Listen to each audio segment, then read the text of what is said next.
आज हम आपको मध्यकालीन भारतीय इतिहास के स्रोतों के विषय में बताने का प्रयास करेंगे। मध्यकालीन भारतीय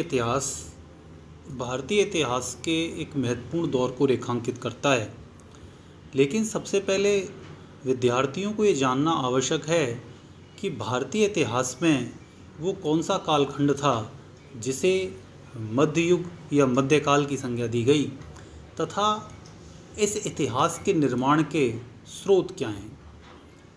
सर्वप्रथम विद्वानों के मध्य में या इतिहासकारों के मध्य में इस बात को लेकर काफ़ी विवाद रहा कि भारत में मध्य युग की शुरुआत कब से मानी जाए। विशेष रूप से चूँकि आधुनिक भारत का इतिहास लिखने की परंपरा जो थी वो ब्रिटिश इतिहासकारों के द्वारा शुरू हुई, और इन इतिहासकारों ने एक सांप्रदायिक दृष्टिकोण को ध्यान में रखते हुए मध्यकाल को मुख्य रूप से मुस्लिम आक्रमण के साथ जोड़कर देखा, और आधुनिक भारत की शुरुआत उन्होंने ब्रिटिश शासन की स्थापना के साथ करी। अर्थात उन्होंने माना कि मध्ययुग जो था वो अविकास पिछड़ेपन का युग था, जबकि अंग्रेज़ों का युग विकास का युग था।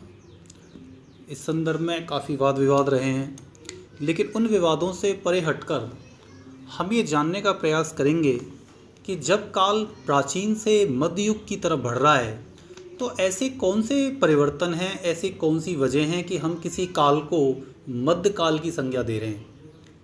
यदि इस संदर्भ को दृष्टि में रखा जाए तो ऐसा लगता है कि मध्य युग वास्तव में वह युग था जब हर्ष के बाद मध्य भारत में एक केंद्रीकृत साम्राज्य ढह चुका था तथा उसके स्थान पर विकेंद्रीकृत राज्य व्यवस्था स्थापित हो चुकी थी।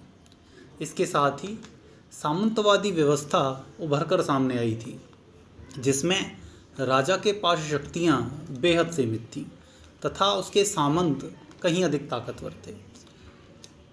यदि हम इसमें और चीज़ों को जोड़ें तो मध्ययुग के इस आरंभिक दौर में व्यापार और वाणिज्य की इससे पूर्व काल की तुलना में एक गतिहीन या गिरावट की स्थिति नज़र आती है। यही प्रक्रिया सिक्कों के संदर्भ में भी देखी जाती है।